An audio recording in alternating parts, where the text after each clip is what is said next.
Thanks everyone very much for coming. We appreciate it, and for having an interest in our work. So I think the goal of this evening is to have a candid conversation with Tom and with you folks about what the future of our space is. That being the smart contract space, which is an important subset of what blockchains and that technology does. So I think we're just gonna give a quick intro of who we are, just in case for the folks that don't know, and then we're gonna jump into some of the more meaningful questions, which me and Tom discussed, and we thought it'd be great to share some of that conversation with all of you. So I'll let Tom introduce himself. Well, actually, I'll introduce myself and then Tom, because Tom's way more impressive than me.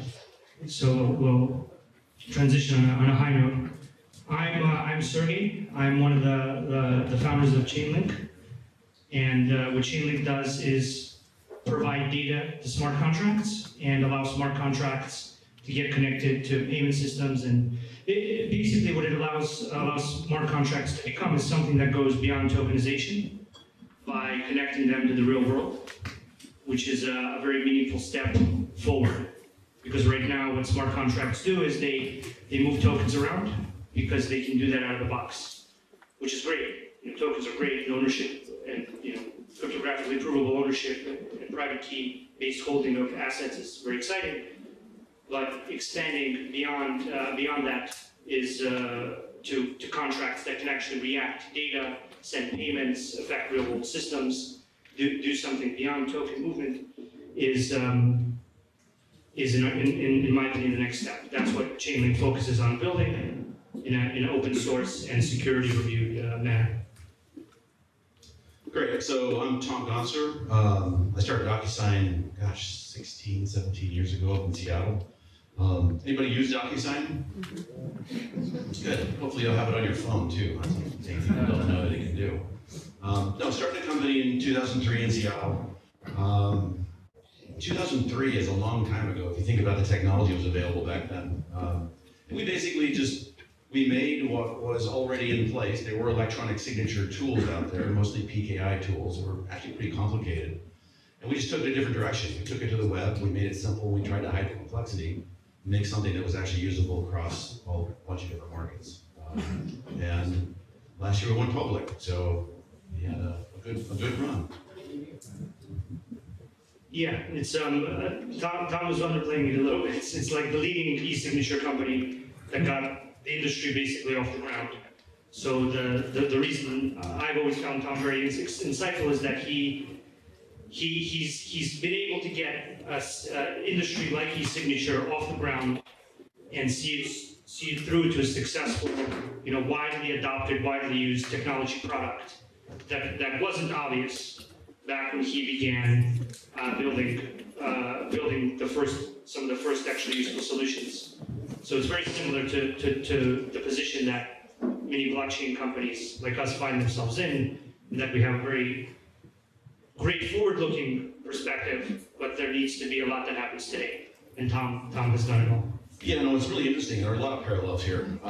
In the early days with electronic signature, it was really about focusing on getting a signature to happen. That was a thing, like just trying to get a signature. And we spent a lot of time, we actually spent the first 2 years of the company just trying to make it easy enough for a regular person to get through the process in a way that wasn't confusing. And we got it going. It took 3 years before we tried to sell to anybody. And we were really looking for that first market where this solution can have a big business impact. You really need that first use case that really demonstrates the thing you're doing. And so we were always looking for, in our case, where it was a phrase we used to use all the time until FedEx told us not to.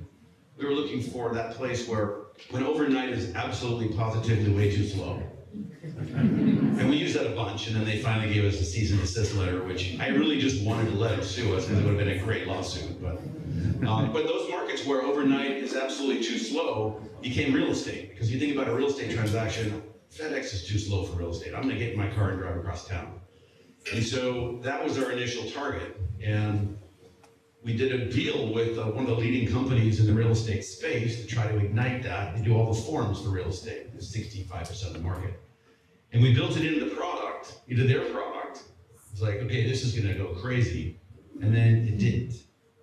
Like, what's going on? This is like right on the bar next to print. It says you can send for signature. And it wasn't going on. We actually did some private, or some focus groups to begin with to find out, this is the coolest product in the world for your industry. You tell me it's great, why aren't you using it? We had people come in, real estate agents, mortgage people, just small business people. And we would take them through the product and explain how it worked, and they would say, that is so cool, that would change my business, that would just change everything, it'd be so awesome. How many of you are gonna use it? Nobody. Okay, why aren't you gonna use this? Well, you know, something might happen from a legal perspective that might not be okay. Some technology might not work correctly. Somebody's identity might be stolen. It's like, well, no, we've taken care of all of it. What technology can I tell you we've used, or what laws can I tell you we adhere to, so you don't have to worry about that? And they said, we're not lawyers or technologists. So you can tell me all that stuff you want, it's not going to make any difference. And it turned out, it said, okay, what if the Bank of America uses this, or Microsoft, or some big company? They said, well, if that were the case, then we would totally use it. So we literally had to pivot the company in the early days from selling to small businesses to selling to large enterprises, which was a humongous shift. It turns out that's where the money in the market is. Bigger companies are write bigger checks, et cetera, but it was a cultural shift away from the way we've been doing things for 4,000 years. And so it took big indicators in the market to let the market know it was okay. And so it was a big shift. And it actually changed, and the reason it sort of dovetails in our conversation tonight is it changed through that phase from getting a signature to automating a business process. Because that's really the problem. The problem isn't that I have to sign a piece of paper, that's pretty easy. The problem is, because I have to sign a piece of paper, now I have to rekey that whole thing, or I have to physically move that document someplace else. So the real problem is, I have this business process that's not automated, and I need to automate it for my business to speed up. And as you can see the company grow over time, it went from signature to digital transaction management, which is what the phrase we used 4 or 5 years ago, which is all around data and data management. And then now it's blossomed into something bigger, which is a system of agreement, which is the way your company manages their agreements. And as you can see the company grow, we actually talked about something in the early days called cloud contracts, because these contracts are fundamentally different than the paper ones, right? They're connected to the identities of the people who are executing them. They're connected to a payment. They're connected to a process. And if you print that out, you broke all of that. So as soon as we started looking at that and started hearing about some of the work on smart contracts, we're like, whoa, this is actually a thing. The business world has been trying to go here for a long time, and I think some of the work that you're seeing Chainlink doing is super important to that end. Yeah, I've been very lucky to have this conversation once or twice with Tom, and the thing that I've taken away from it is that at the end of the day, like what e-signature did, there's just a useful parallel here where it automated a key part of how contracts work. A single stage, right? And what smart contracts, generally speaking, are trying to do is they're trying to automate many other stages. Right? They're just trying to take a bunch of things about dispute resolution and contract management and settlement and all these different steps of a contract that aren't automated today. Now, one of the things that me and Tom also discussed is why maybe that isn't an obvious problem. It's a big problem if you think about how industries actually function. So it's not an immediately obvious problem in that it doesn't create like a whole new interface, but the way that things actually function, the way that the world actually works on the back end is in these digital agreements. So what I think is really impressive to me is that Tom and companies like his, they were the first step in automating a portion of digitizing and cryptographically securing a portion of legal agreements. And now, like these cloud contracts that he's describing, one of the open questions is whether there's going to be an open source standard. Yeah, maybe we talk about the database thing, is that? Yeah, it's a good analogy, I think, yeah.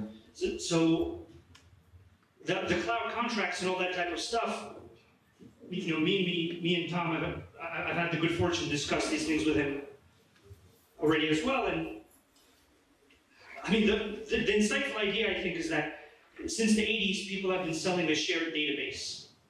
Like, this is what Oracle and SAP and all these people, this is what these companies were built selling, is like a shared contractual record. And their pitch was the whole world's going to run on Oracle, the whole world's going to run on SAP. And in companies like Tom's, they also have a structured process, and in other companies, they have a structured process for defining contracts. But now we're going towards the next iteration of that story. And the next iteration is possibly the final one, where there's a single open standard by which contracts function. And then if contracts function through a single open standard, then you open up an entire back end. So you basically have like pieces of code that somebody can take, and it can be the back end of an insurance company. And that back end can be better than like the best insurance company, right? Like to start an insurance company today, you need a massive investment in a back end that manages all the contractual obligations you have. If you have an open standard, I mean, that's essentially what smart contracts are. So I think I skipped ahead to Chainlink because I think about that all day, but I'd be thrilled to hear what Tom thinks about like how smart contracts will get adopted and this path that we're on. Yeah, so I think I look at things from a business impact perspective first, and I think if you look at what a smart contract, what does it mean to a business to have a smart contract, regardless of the technology or anything behind it? It's a contract that actually, first of all, it's sort of an execution engine, really is a better word than smart contract in this case, because what's happening is we have this agreement to do some work, to sell something, to move something, to ship something, whatever, and we've agreed that certain payment terms will be made, et cetera, et cetera. And a smart contract actually will just do all of the contract maintenance by itself. So if I have a smart contract, I don't have to worry about having a contract maintenance group going through these reams and reams of agreements and making sure they're actually paying things on time. We're taking care of things, making sure, well, 10 days late, then we have a penalty to pay. Human beings can go out of that loop. So much, much more efficient. You also can't not perform. So we have an agreement that if I do this, you'll give me $10. It's just gonna happen. Someone can't say, oh, I don't have $10. No, it will happen that way. So if you think about the business impact of smart contracts, and you sit down, I did this in Lisbon actually, I sat down with a bunch of people from all around the world and talked about the business value of smart contracts. They all came away saying, I have to have that, because that would fundamentally change my business. It would make it much more efficient. And in my kind of business, you're an insurance company, you're a registered investment advisor, or whatever, if your contract all of a sudden gets 10 times easier to manage and much more reliable, you're much more competitive. We saw this with electronic signature. In real estate, you're not competitive if you can't do an electronic signature. It's not. You will lose. Same thing goes with these smarter and smarter contracts. So what's going to happen here is as these things go out in the world, they are going to give competitive advantage to some companies, and we've already seen that play out before. It makes it a mandate. Other companies in that space have to adopt it. One of the biggest challenges with smart contracts is they're not very smart right now because they're not connected to the stuff they need to manage. Some of them are somewhat smart for some things, but there's not this robust set of APIs that can connect these contracts to the rest of the world. This is why I was so excited when I started talking to Sergey about what you're doing with Chainlink, is that is super important for the future of this whole industry, that these really sophisticated and reliable oracles get built to tie the fabric of smart contracts to the things that they need to make decisions. Super important evolution in this space, and I mean, I think it's why I'm here tonight. It's really, really exciting. Yeah, thank you, Tom. I'm just going to mention what I think is really insightful about Tom's perspectives, because I think it's very obvious to him, because he's done it over the course of 16 years. But to me, as somebody who hasn't lived through it, like the entire life cycle of an industry, from making it happen to where it is now, I think the really interesting thing is that in the smart contract space right now, we're talking with a lot of companies, banks, insurance companies, a lot of other people are implementing things. And the idea that I've had has been that once a competitor implements a smart contract, once a competitor implements smart insurance or smart derivatives or smart trade finance or some very competitive, well, some better version of the contract, where that contract guarantees payment, that contract guarantees performance. I mean, to me, intellectually and just theoretically, logically speaking, that's an obvious improvement. If I just draw it a lot on paper, it's just that obvious that that's a 10x, 20x, 100x improvement. It's infinite x improvement if it's the difference between getting paid and not getting paid, right?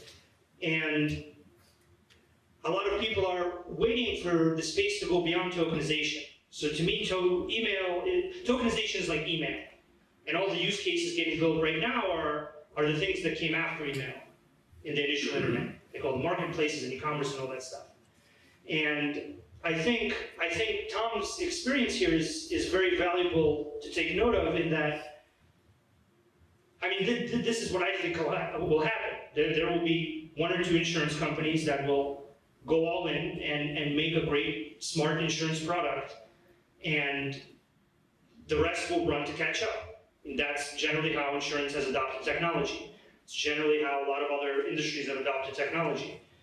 And I don't know, it makes me feel more sane that Tom has seen that happen. That's all I'm trying to say. Like, that Tom has seen that happen in real life makes me feel like I'm not crazy.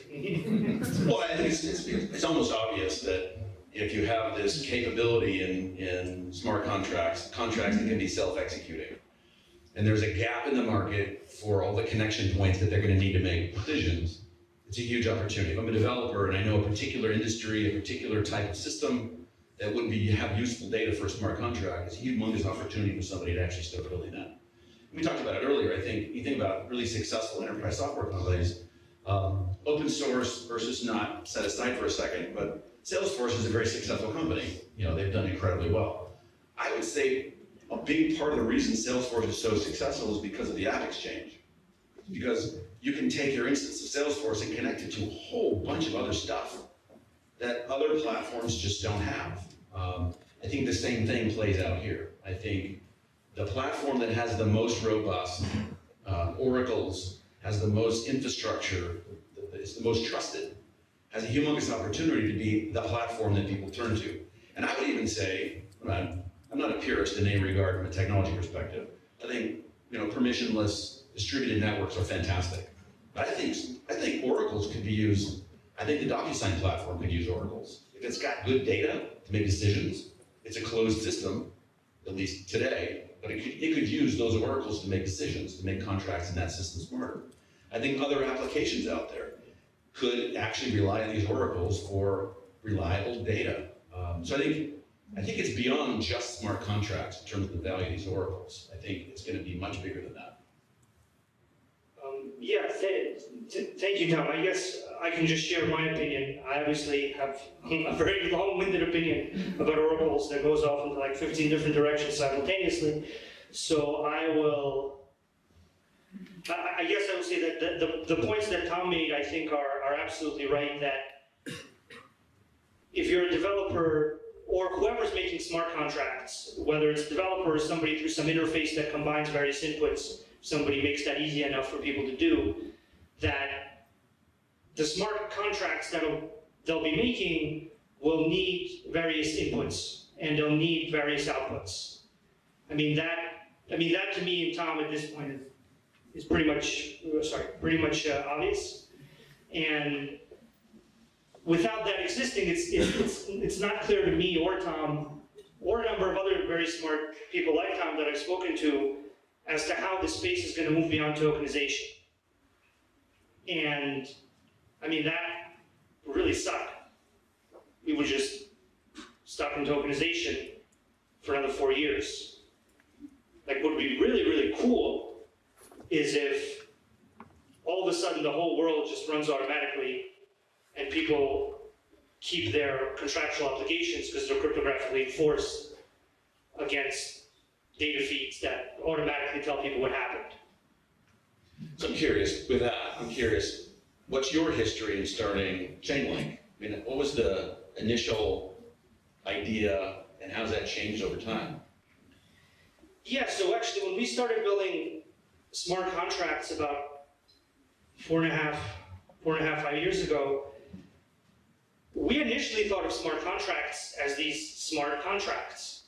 So we initially thought of them as these contracts that know what's going on. I mean, this is before Ethereum, this is before, before many of today's protocols. So we just started out thinking this way. Just from step one, just like, what is a smart contract? It must be a contract that knows what happens and automatically executes a reliable outcome for people. That's what it is. And so we built a full stack around that.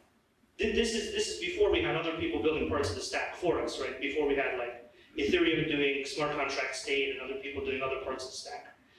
And then essentially what happened is smart, competent folks like the Ethereum Foundation and others, they came along and they took a piece of the stack and they said, I'm going to build the smart contract state storage piece. And we looked at it and we said, okay, great. I mean, that seems like something that you guys have the right perspective on. Let's work together. And yeah, so then we just focused on oracles. So about something like, a few years ago, we just went all in on oracles because that's just how we thought about the world to begin with, probably. Yeah. Well, that's the big puzzle piece to fix. The other thing is, I think, interesting to point out is with digital agreements and smart contracts, there are some core fundamental building blocks that need to be in place for this whole thing to work. And as a venture investor, I'm really interested in finding those early stage technologies that are going to form this bedrock for this new segment. But there's a lot of other things that wrap this up that we learned along the way, especially when it comes to agreements. Literally, we've been scribbling on paper for 4,000 years across the globe. And there is this cultural aversion to changing things we've been doing for so long. And there are some cultural differences depending on where you are in the world. I mean, in Japan, you don't write a signature, you have a hunk out. And I don't know if you knew this, but if I'm signing an agreement and I agree, I just put it in squarely. If I don't really agree, but I'm not going to complain too much, I'm going to put it in a little bit of an angle. To kind of know that, hey, Tom doesn't like this, but he's not going to get in the way. If I'm really upset, I'm not going to stop it, I'll put it in almost upside down. So if culturally, if you say we've got this new smart contract that's just better than the other one, but it doesn't have any of the cultural attributes that lets it smoothly go into that space, it's going to be dragged, it's going to slow down. So part of the trick with all this is taking this incredible new technology that can literally make things 10 times faster, 10 times cheaper, and 10 times easier, and then feather in the cultural reality of the world so that it's actually a product people can adopt. And that's the trick when you're fundamentally shifting behavior. I mean, there's lots of things you learn along the way.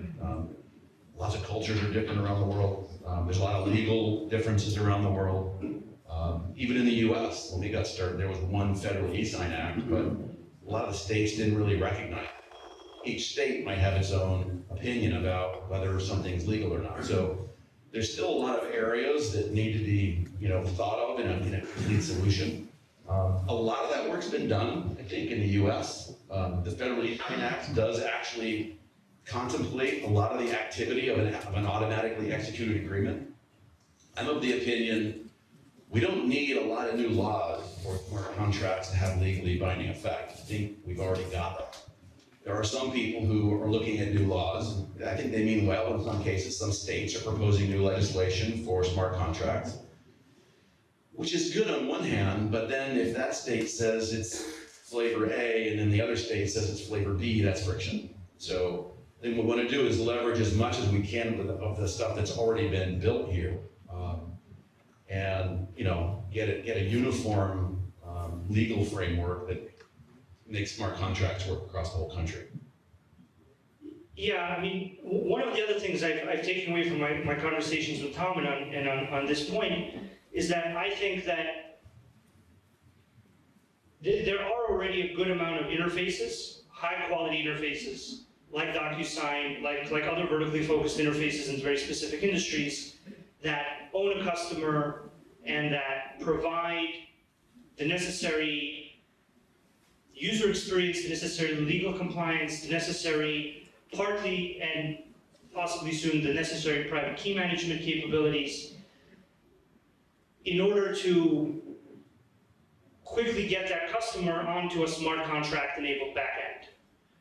So I think one of the nuances of our space that's not obvious is that when people look at iterations of the internet, they tend to try to look for some kind of new interface. They tend to look for like, okay, we went from no internet to internet, and from internet to mobile. And now we're going from mobile to blockchains. And okay, what's the blockchain interface, right? Like where do I get a blockchain to press a button on to get my coffee, a little blockchain? And that's, I'm not sure that that's how that's gonna work. I think it's more likely that companies that own a customer, that have an interface, that already own a type of contract, adopt a smart contract backend once that backend provides enough value to their end user. And I mean, that's very possibly how a lot of this is going to go. Now, the thing that we need to do as a space is to make that technology good enough for those companies, make that technology accessible enough, and make sure that that technology can compete with their other options, right? So if Tom's company or other companies like Tom have like an option to use some form of centralized agreement, and I don't know what DocuSign is going to do or not do or any of these types of things, but the goal of our space should be to make a digital agreement that is so fantastically competitive, so much amazingly better, that for them to take that form of digital agreement and make that their backend is a no-brainer. If our space can achieve that, then our space can become the dominant form of digital agreement on this planet, and probably soon Mars, if everything works out as planned. No, and I think from a DocuSign perspective, I think we've picked up a platform here. I mean, we built our own. We have a closed system, a trusted network, if you will. We crank billions of contracts a year through that thing, and as we have expanded into more smart activity, I think in my mind, it's sort of a question that we don't have to answer yet. We can kind of watch the industry evolve. I think you'll see, we've already done some work with Visa and some others in terms of example integrations of blockchain and smart contract interfaces to the DocuSign system, to Ether, etc. I think the question is, what is the most likely way you get a rich network of oracles and other components out there that can actually span all these different markets? Is it proprietary or is it not? And I think in this case, it might not be, because these have to talk to each other, for one thing. So if this involves sort of like IFTTT, where there really aren't any interfaces, it's going to be kind of a cluster. I mean, it'd be messy.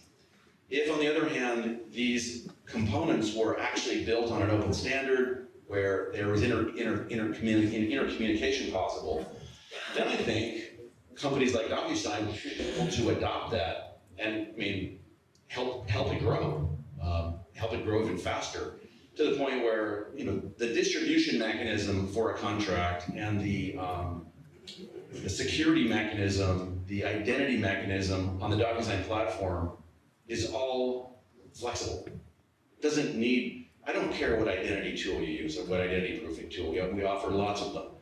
I don't care what the communication is used to tell people about contract status. I shouldn't care which chain is being distributed if I want an identity or a security thing. I could use my own closed PKI, or I could put it onto a blockchain and have it happen that way. So I think from our perspective, at the DocuSign perspective, it's whatever is going to give the business value faster, because that's what people pay for. And then coaching along the way, whatever's going to elicit the largest number of components that can be used for these smart contracts? I mean, I think it's obvious that if you had a developer network of thousands of developers building very robust oracles, that is the catalyst to actually making smart contracts happen, whatever network they deploy on. Yeah, I agree. I mean, generally speaking, me and Tom have talked a lot. Tom just said exactly what we're doing, by the way. Yeah, me and Tom have discussed this at length, and I mean, yeah, it makes obvious sense that companies like Tom's that manage complex contracts through a user interface that orchestrates that contract, basically, it wants to orchestrate more complex contracts, and it wants to orchestrate them in whatever infrastructure is the better infrastructure. Then the first question is smart contract state stored in a blockchain a better form of digital agreement state? The answer is probably yes, because it's very secure, very reliable, and it's deterministic.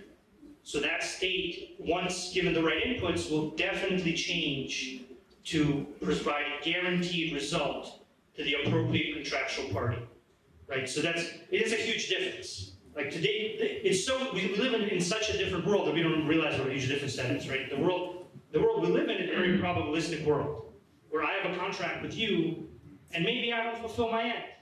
You know, maybe I don't pay, maybe somebody doesn't pay me, maybe something happens, maybe somebody changes their mind, maybe who knows, right? That's like literally the world we all live in. And the better world is the world where if somebody performs, they get what they're due.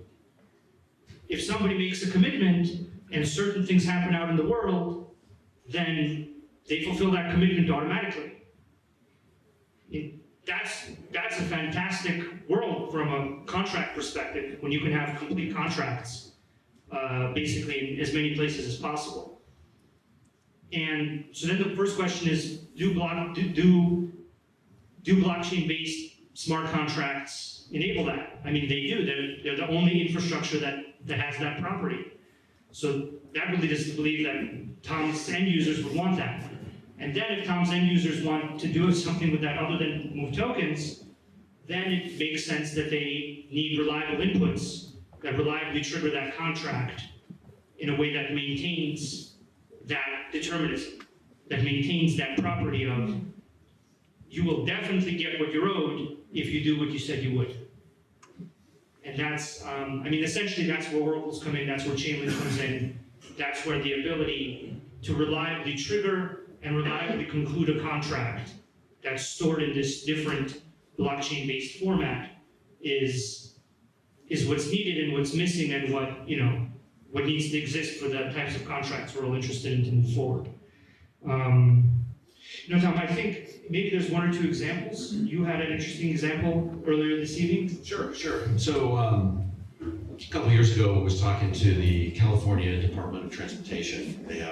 They manage long-haul trucking, and you drive a truck into California, you end up with a piece of paper that you're signing off, depending on how heavy the truck is, like 6 or 7 different places. And their problem was, they have a form, and they have a promise to pay from the trucking company, and they have to go through this process where literally the driver is signing off the different weights as they go through the state. The business problem was they were 6 months behind getting paid, because it took a long time for that actually to happen, and then get filed, and then the proper person to make sure the company's paying, and blah, blah, blah. And this also talks to the term smart contract, because on one hand, I'll tell you it's a terrible name for what is actually happening. It's more of an execution engine.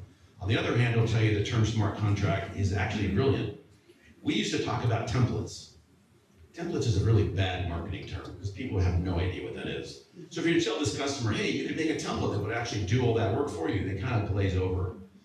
But if you say, hey, if you actually turn your contract into a smart contract, it'll actually do that work on the fly so you don't have to follow up and make it happen, then the first thing they say is, okay, how do I build a smart contract? What's involved in that? They may have well been asking, how do I build a template? But the word smart contract just made more sense. So basically, in their case, you say you have this thing that needs to be signed. We can do that electronically. You have a payment that needs to be made based on weight. That's a formula you can actually build. And you can actually preset this so that as this this digital form goes through the process of the truck, following the truck around the state of California, it's automatically making payments. And this is pre-Ether, pre-anything. This is just solving a business problem.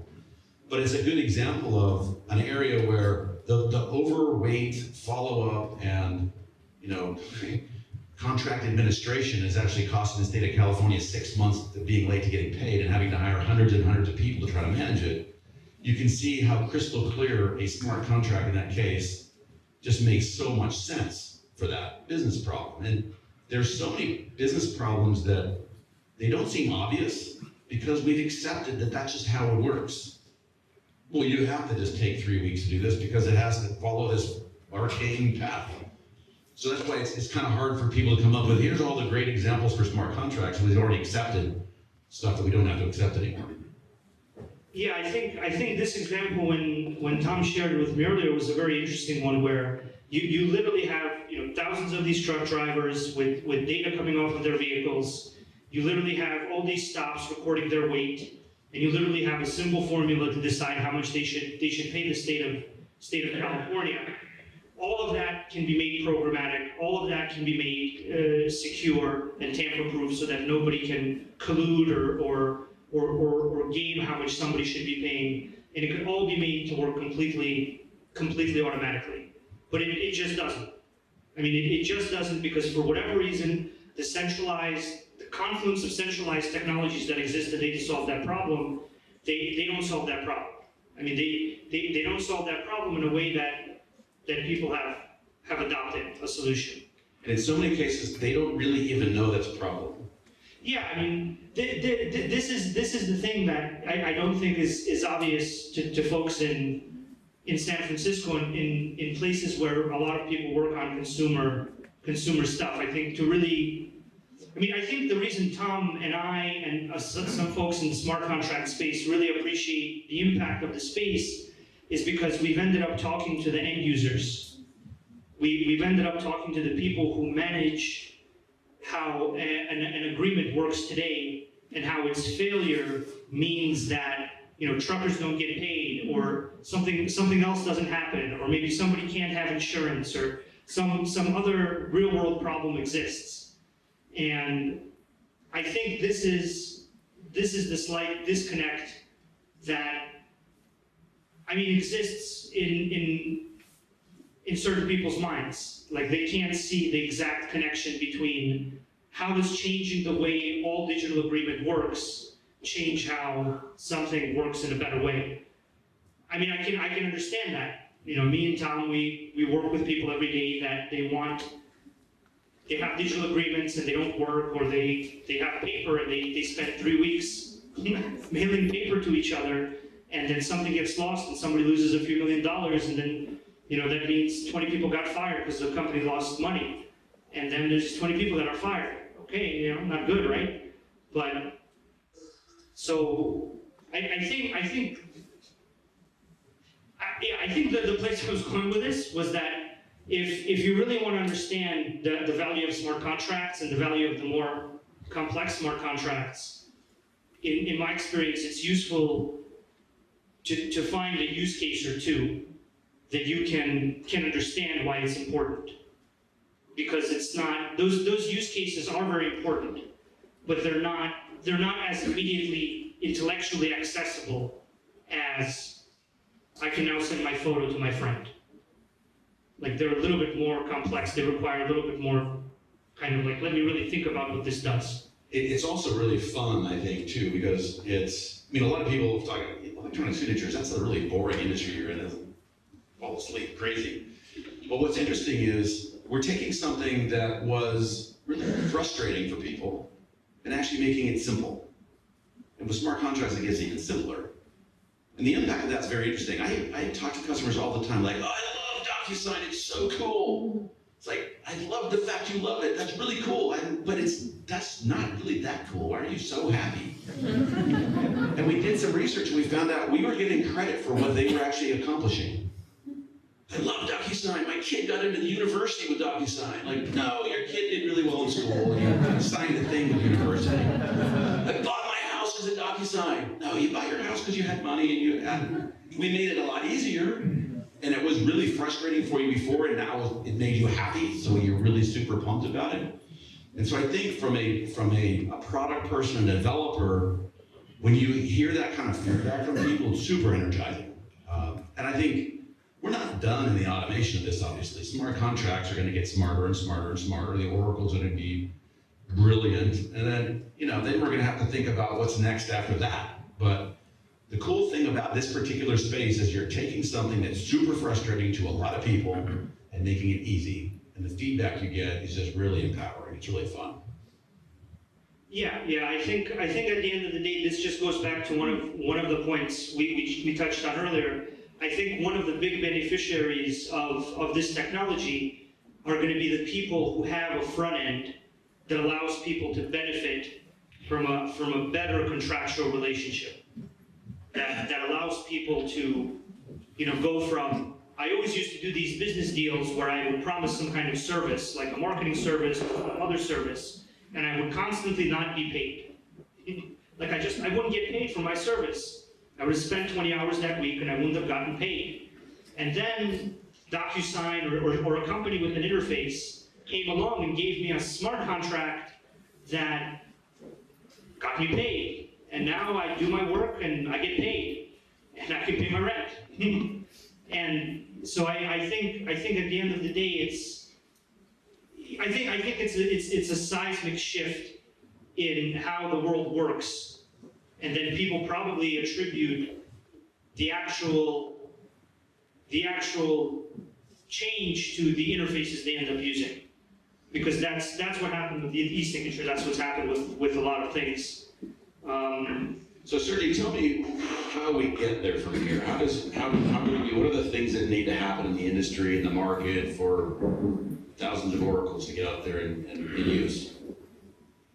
Well, it's the cycle. So it's a chicken and egg problem. So on the one end, you need users that use the oracles, and then for the users that use the oracles, they need oracles to exist to build the contracts they're going to use. So it's essentially what's called the chicken and egg cycle, where you have to solve one side of the equation. So in order for the types of smart contracts that people want to buy, there need to be the oracles that allow those contracts to exist. So that's the end of the equation that we're just approaching it from. Kind of, let's make all the inputs and outputs somebody would need to build the types of contracts that Tom's users would want to consume. Let's allow people to slowly build those contracts until they hit on, the 5, 10, 15 world-changing, great smart contract use cases, and then that cycle will just continue. It'll just continue to the point that those 5, 10, 15 great world-changing use cases, those will change how industries work, because anybody in that industry who doesn't provide that type of contractual guarantee will no longer be competitive. So I think... Where do you think it happens first? I think realistically, in my experience, it's much easier to take people from I already have a digital agreement of some type to I have a better digital agreement, which is essentially what smart contracts are. So I think the place where it'll be difficult is places like, or take longer, even though it'll have huge impact, is places like trade finance, where people are still using paper. They're literally still using paper and bike messenger couriers. So it's very difficult to take you from that to digital contracts, to super digital contracts in the form of smart contracts. It's much easier to take really just a way of thinking about it. So it's kind of like, what industries already use digital contracts? Okay, derivatives and insurance. Okay, what categories of digital contracts in these industries would benefit from the unique properties of a smart contract? Yes, there are many different categories in these industries, right? Insurance has a huge trust problem where people don't get paid. Derivatives has a huge problem where they don't settle, they don't do what they're supposed to do. And these people are already using digital contracts. So I think it's going to be in an industry like that, where we're taking them from simple digital contracts to more complex ones. I think we have a little bit of time left. I think we can go for some questions, if that works. Yep. Okay. This might take a moment for me to get this question out. So, we're gonna run Thanks, Abner. first of all, thank you for doing this talk, and it's been very helpful. So, I think I want your opinion on what you feel the relationship between public blockchain, which is I think what everyone thinks about when they hear about blockchain, versus private blockchain. The communication between those two, and like how we prevent like this kind of walled garden effect of happening of like, like we have Apple products and Google products and they have their own ecosystem, they don't intercommunicate well. And in the case of a smart contract, if you have these little walled garden private chain, blockchains, don't interoperate well. You have to be more active with like smart contract oracles implementing like zero knowledge functions. And so you're gonna have to be more proactive chasing down, okay, well, how do we implement a zero knowledge function in these things? I think I think I understand your question. The way I view public and permission chains, it's really just a spectrum. So the permission chains, as they grow, if they succeed, if a permission chain is always going to have 5 participants, then fine. Then it's some kind of intranet, and whoever's making that intranet for you, you better really cross your fingers that intranet that they sell you is going to be compatible with the Internet of Contracts of tomorrow. Because if it's not, you're going to throw it all out.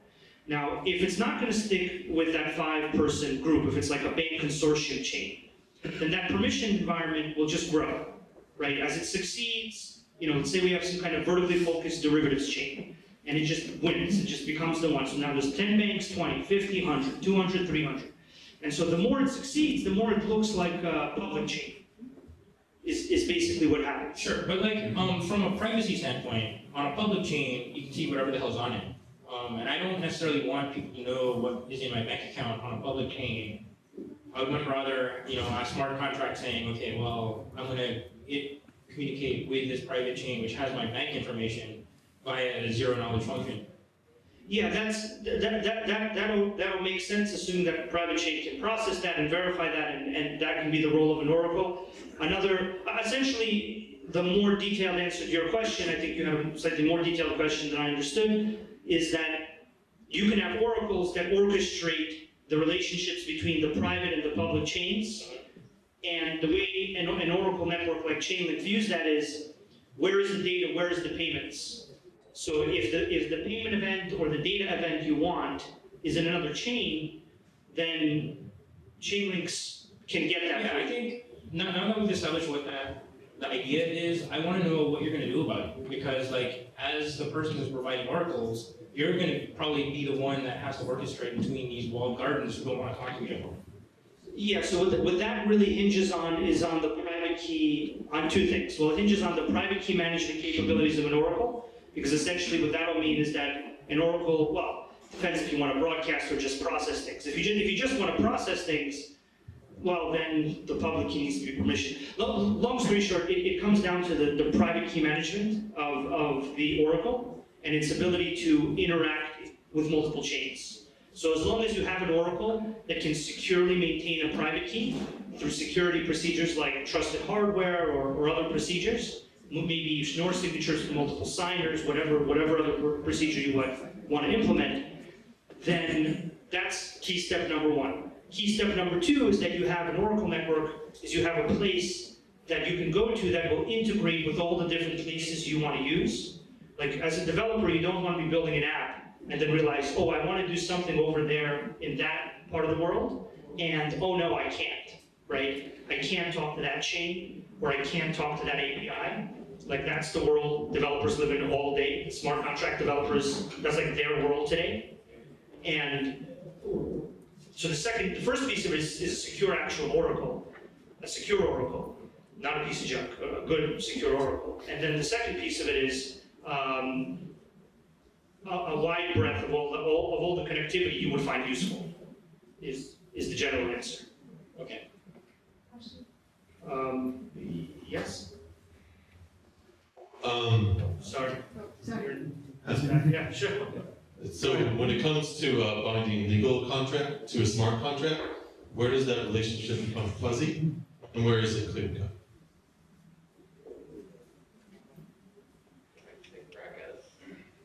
I think this gets to what a lot of people have said, that smart contracts will get rid of lawyers. I don't think that's actually going to happen. I think it's going to change what attorneys actually can do, because at the basis of an agreement is something we intend to happen. And right now that's captured by an attorney writing words on a piece of paper, and they spend a lot of time and a lot of money doing that. We need to now translate those words, those intents, into code. So I think to that end, you're going to see lawyers having to understand code in a way that they've never had to before, because your smart contract is going to be based on something you want to happen, and there's going to have to be a one-to-one connection between that legal agreement and the code that gets executed. Yeah, I think Tom knows a very good deal about this. I mean, at the end of the day, I think it'll come down to there may be specific clauses that reference smart contract systems, like they reference centralized systems. So you already see this in certain use cases like derivatives. So derivatives, they reference the DTCC or other repositories that store the state of the derivative in digital form. And so what you'll see is you'll see those same clauses, except they won't reference a DTCC repository. They'll reference a smart contract infrastructure under the name X. That's how I think it'll evolve initially. But then over the long term, it'll probably go through just like core precedents, is my guess. Andrew on blockchain spices, and that actually is a beautiful lead into my question. That because smart contracts are auto-executing, you have the problem, one, of dispute resolution reversibility, and two, jurisdictionality. If I've got something that's tracking spices coming in from India, and my counterparty in Tamil Nadu records something there, the smart contract executes. When it hits Elizabeth, New Jersey, turns out it's not what it's supposed to be. Now I've got to unwind physical code and transactions, as opposed to before in a trade system where I don't pay until I receive.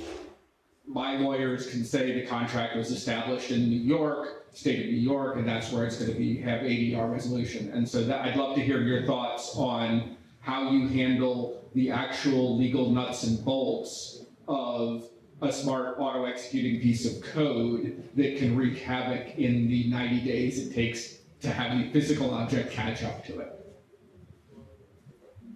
Yeah, so wreak havoc is not what we're going for. If you've written a smart contract that's wreaking havoc on your transaction, get somebody else to write that one for you. I think your insight here and your accurate point here is that these contracts have fewer fallback systems, and essentially that is the case. Essentially, what you're doing is you're saying, I'm gonna front load 10% more time to get rid of 90% of the management headache related to a contract. Sometimes that results in non-payment at all. I'm basically gonna make it so that this contract happens efficiently. So efficiency doesn't allow 16 fallback triple checks by some guy who gets paid 30K or whatever. He doesn't care, right? You can't have both.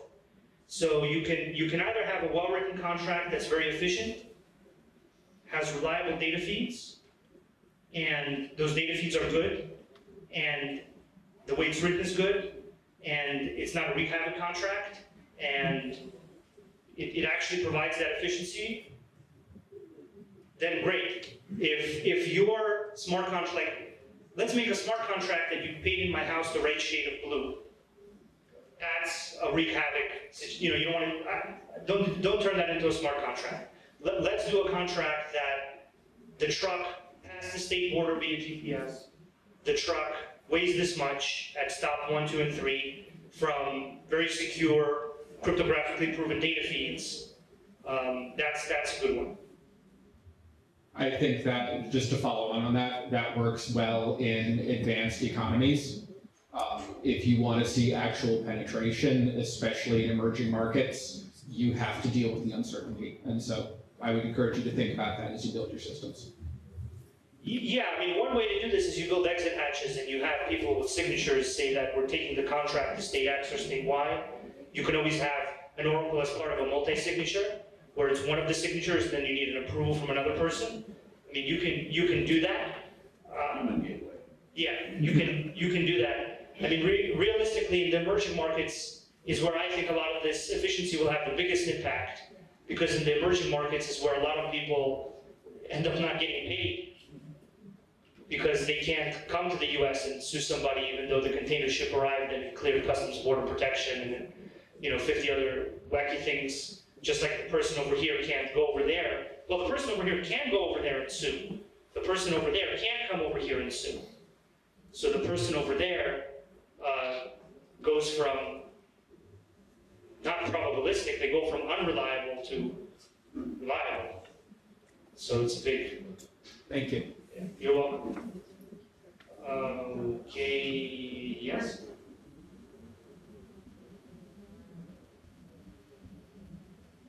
Question for DocuSign.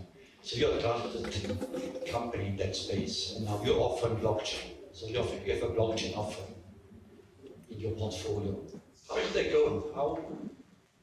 How do you sell this? Any tips you can give how to sell blockchain? Yeah, it's still experimental. I mean, the platform itself isn't built on blockchain, it's built on a trusted network.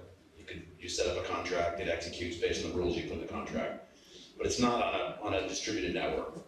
What is on a distributed network is you can actually have the results of the contract data go into the Ethereum blockchain today and build applications on that. That leverages the Ethereum cryptographic functions, etc. But it's all very experimental. I mean, we put it out there for our customers of app to be able to use this technology, to start experimenting with it. But there's no, the best example we did a car leasing and insurance demo app with Visa to demonstrate what it might be like. And there were a lot of people who were really interested in that. They actually thought we built it, so they wanted to buy it after we showed it in Money 2020. But it was just in a sort of a concept thing. There's a lot of promise there. It's just, look, these big companies that build these big IT projects they're kind of slow. I mean, they're dealing with thousands of customers, and the last thing they want to do is break what they already have. So they're just notoriously slow. I think you'll find in some developing parts of the world where there's a bigger need for that, where it might happen faster. There'll be some markets where this actually has such a fundamental improvement in business that it'll become a mandate. I just haven't quite seen that yet. Hey, over here. So this question's for you, Sergey.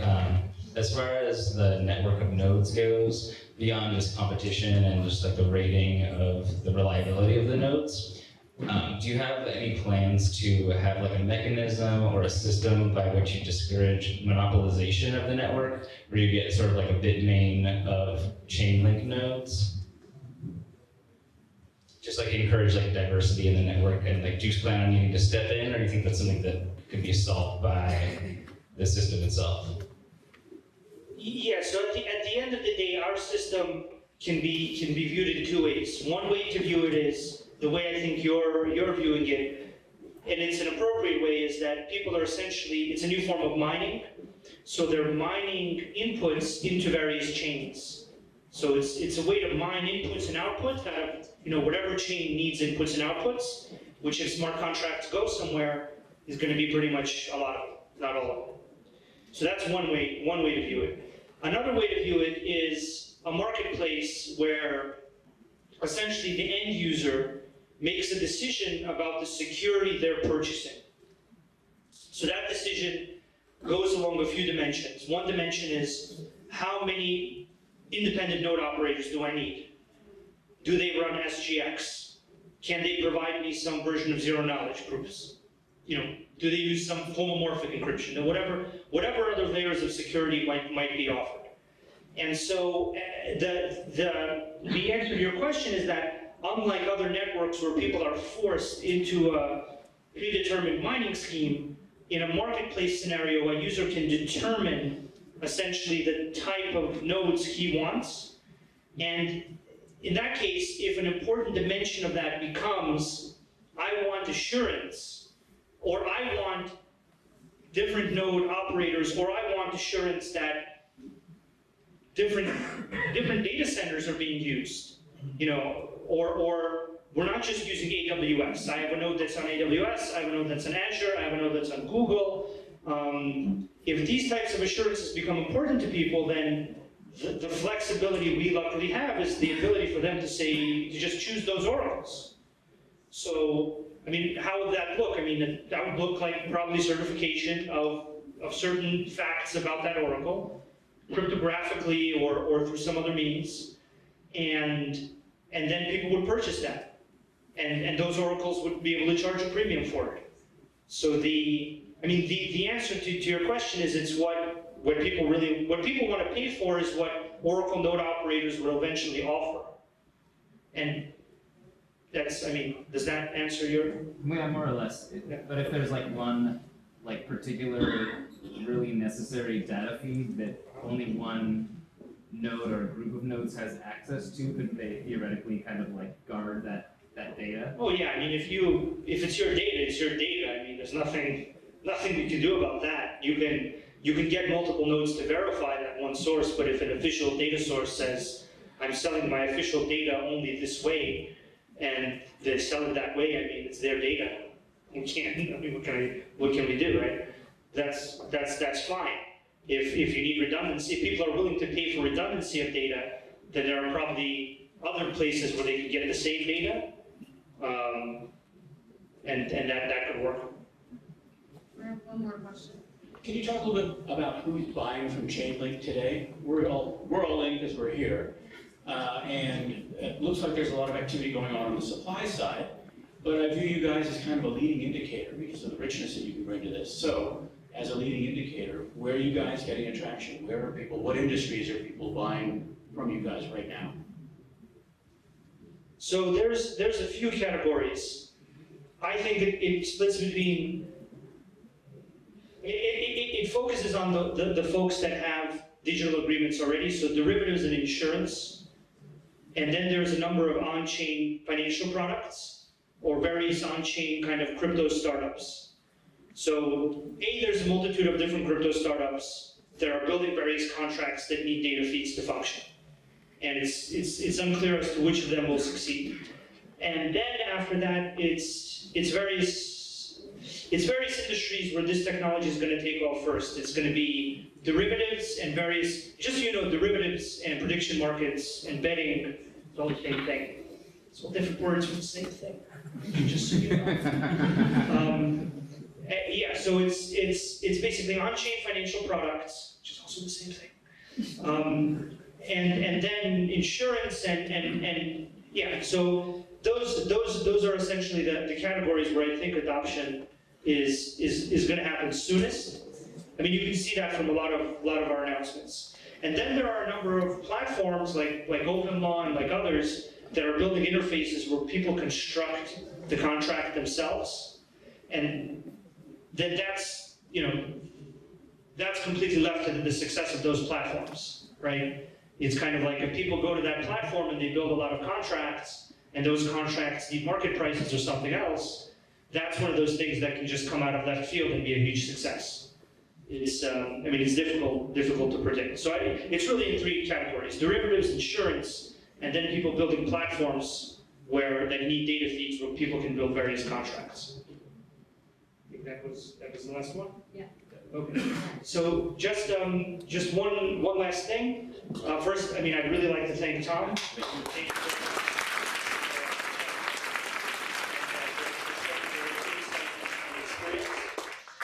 Also, I think you guys have some slight clarity on what we're trying to do at Chainlink. We are growing our team, and we are looking for a developer and a product manager.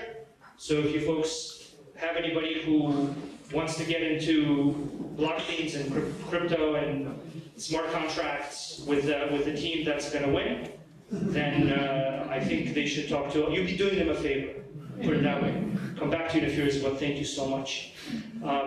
If you'd like to talk to us now, I'm here. There's a few people from our team wearing the Chainlink shirt. If you're a developer or CTO, Steve, he's back there. You're welcome to chat with him and discuss the finer details if you'd like.